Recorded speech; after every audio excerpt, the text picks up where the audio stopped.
तो नमस्कार, एक बार फिर से आप लोगों के सामने हाजिर हैं मैच नंबर 28 की फैंटेसी टिप्स लेकर, जो केकेआर और दिल्ली के बीच होना है। रात का मुकाबला है, तैयार रहिएगा। दिल्ली के मैदान पर होगा, धमाकेदार मुकाबला होने वाला है।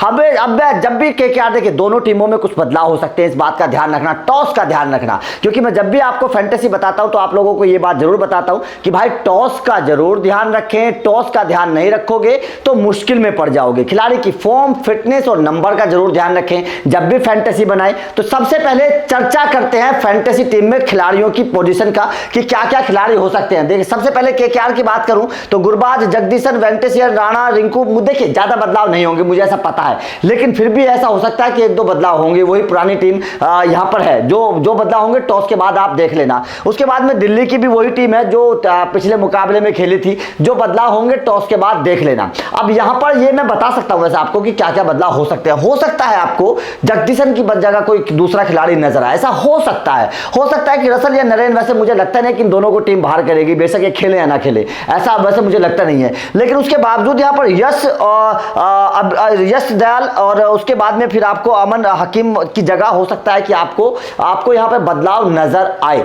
अब लेकिन अगर बदलाव नहीं होगा तो क्या हो सकता है, ये भी मैं आप लोगों को समझा देता हूं। देखिए सबसे पहले मैं आपको दिल्ली के बता देता हूं 5 खिलाड़ी जो आपको लेने हैं, और फिर आपको मैं केकेआर के बताऊंगा 5 खिलाड़ी जो आपको लेने हैं। डेविड वार्नर मेरे हिसाब से आप ले लेना, मार्श नंबर 2 आप ले लेना, उसके बाद में पांडे को आप ले सकते हैं, अक्षर पटेल को आप ले लेना, और एनरिक नोर्जे अगर खेलेंगे, मुझे ऐसा लगता है कि एनरिक नोर्जे अगर खेलेंगे, वैसे दिल्ली के मैदान पर स्पिनर्स को मदद होती है, तो कुलदीप यादव या एनरिक नोर्जे में से कोई से को आप ले सकते हैं। तो ये आप 5 खिलाड़ी दिल्ली की तरफ से ले सकते हैं। वार्नर रन बना रहे हैं, बेशक स्लो बना रहे हैं लेकिन बना रहे हैं। मार्श मुझे ऐसा लगता है कि शायद इस मुकाबले में कमाल करके दिखाएंगे, वो गेंदबाजी और बल्लेबाजी दोनों कर सकते हैं। तो यहां पर मुझे ऐसा लगता है दिल्ली के मैदान पर पांडे, मुझे ऐसा लगता है कि दिल्ली के मैदान पर चलने वाले हैं। अक्षर पटेल स्पिनर्स हैं, क्योंकि दिल्ली के मैदान पर मदद मिलती है और बल्लेबाजी भी वो करते हैं, तो अक्षर पटेल एक कामयाब साबित हो सकते हैं। और उसके बाद में एनरिक नोर्जे जैसा खिलाड़ी, कुलदीप यादव जैसे खिलाड़ी को आप रख सकते हैं। अब बात करते हैं केकेआर की। तो केकेआर में देखिए मुझे ऐसा लगता है कि गुरबाज को आप ले लेना। नीतीश राणा का अपना घर है, नीतीश राणा का अपना घर है, दिल्ली की पिच को वो भली भांति जानते हैं, तो इसलिए नीतीश राणा को ले लेना।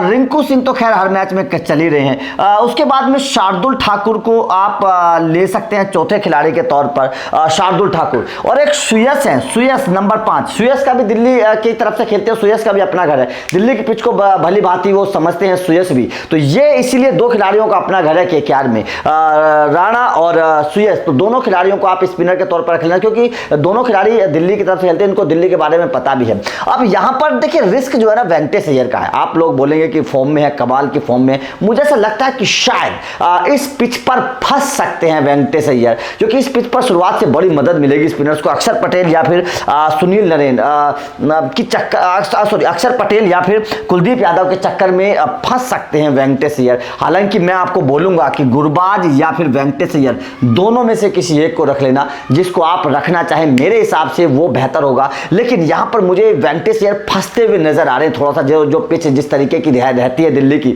वहां पर, क्योंकि उस तरीके का सीधे बल्ले पर गेंद आएगी नहीं, और जहां पर बल्ले पर सीधी गेंद नहीं आती, जहां पर फ्लैट पिच नहीं होते, दिल्ली की पिच आपको फ्लैट नहीं मिलेगी, और जहां पर पिच फ्लैट नहीं होती है वहां पर वेंकटेश अय्यर फंस जाते हैं। तो यहां पर मुझे वेंकटेश अय्यर थोड़े से फंसे हुए नजर आ रहे हैं, जबकि गुरबाज स्पिनर्स को अच्छा खेलते हैं और ऐसी पिच पर वो अच्छा करते हैं। रिंकू सिंह का अपना घर है, तो मुझे लगता है कि रिंकू सिंह का बल्ला यहां पर चलेगा। नहीं सॉरी, राणा का अपना घर है तो राणा का बल्ला चलेगा। रिंकू सिंह तो सारे मैदानों पर अच्छा कर ही रहे हैं, वो तो कमाल की फॉर्म में है। रसल का बल्ला बिल्कुल नहीं चल रहा है, किसी भी मैच में नहीं चला, तो मैं रिस्क नहीं लूंगा रसल को लेने के लिए। नारायण भी गेंद और बल्ले से नहीं कर पा रहे हैं कुछ भी कमाल।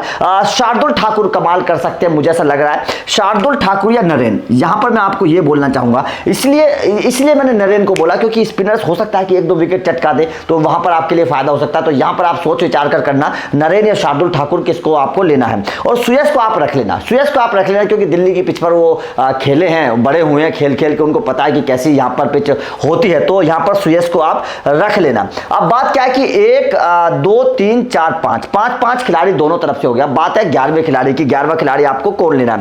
तो 11वें खिलाड़ी के तौर पर अगर आप एनरिक नोर्जे को ले रहे हैं तो उमेश यादव और कुलदीप दोनों में से किसी एक को रख लेना। मेरे हिसाब से उमेश यादव या कुलदीप दोनों में से, या फिर स्पिनर्स को रखना है तो वरुण चक्रवर्ती या कुलदीप, इन दोनों में से किसी एक को रख लेना। मेरे हिसाब से यहां पर इन खिलाड़ियों को मदद मिल सकती है। अगर आप इस तरीके की टीम बनाएंगे तो फायदेमंद हो सकते हैं। स्पिनर्स पर ज्यादा दाव लगाना, तेज गेंदबाजों पर कम दाव लगाना इस पिच पर, अगर मैं आप लोगों को बताऊं। अब यहां पर क्या है, कैप्टन और वाइस कैप्टन कौन कौन से खिलाड़ियों को आप बना सकते हैं ये भी मैं आप लोगों को बता देता हूं।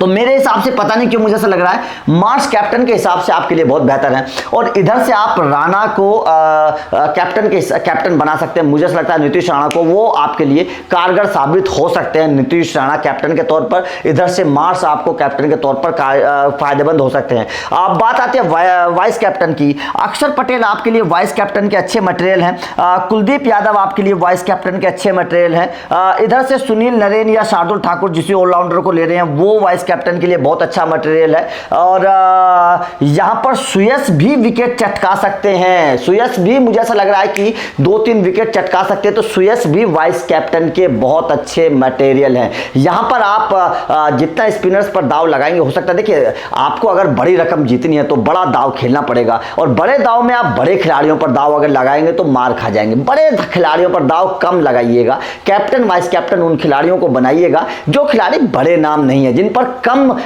लोग दाव लगाते हैं। मेरे हिसाब से वहां आप फायदेमंद साबित हो सकते हैं, जैसे कि मार्श। मुझे नहीं लगता ज्यादा लोग मार्श पर दाव लगाएंगे, मार्श आपके लिए फायदेमंद हो सकते हैं, नीतीश राणा आपके लिए फायदेमंद हो सकते हैं, शार्दुल ठाकुर या नरेन आपके लिए फायदेमंद हो सकते हैं, सुयश पर बहुत कम लोग दाव लगाते हैं, सुयश आपके लिए फायदेमंद हो सकते हैं, अक्षर पटेल फायदेमंद हो सकते हैं, कुलदीप यादव जैसे खिलाड़ी आपके लिए फायदेमंद हो सकते हैं, जिनको आप कैप्टन या वाइस कैप्टन के तौर पर अपनी टीम में रख सकते हैं। तो ये वो खिलाड़ी थे फैंटेसी टिप्स में जिन पर आप दाव लगा सकते हैं और जिनको आप अपनी टीम में कैप्टन वाइस कैप्टन बना सकते हैं। लेकिन मैं आपको अभी भी फिर भी बता रहा हूं कि टॉस का ध्यान रखें, खिलाड़ी की फॉर्म फिटनेस का ध्यान रखें। देखिए फॉर्म तो हमेशा फॉर्म तो वेंकटेश अय्यर की अच्छी है, लेकिन मैंने आपको यह भी बोला है कि विपक्षी टीम कैसी है उसका भी जरूर ध्यान रखें, और मैदान का क्या रिपोर्ट है उसका भी ध्यान रखें। तो विपक्षी टीम क्या है, विपक्षी टीम के पास अच्छे स्पिनर्स हैं, जैसे कुलदीप हैं, अक्षर पटेल हैं, ये अच्छे स्पिनर्स हैं, एनिक नोर्जे अच्छे गेंदबाज भी हैं, तो रहमान अच्छे गेंदबाज हैं। तो मेरे हिसाब से मार्श बहुत अच्छी गेंदबाजी करते हैं। तो मेरे हिसाब से स्पिनर्स वाली पिच पर जहां पर गेंदबाजों को मदद होती है ना,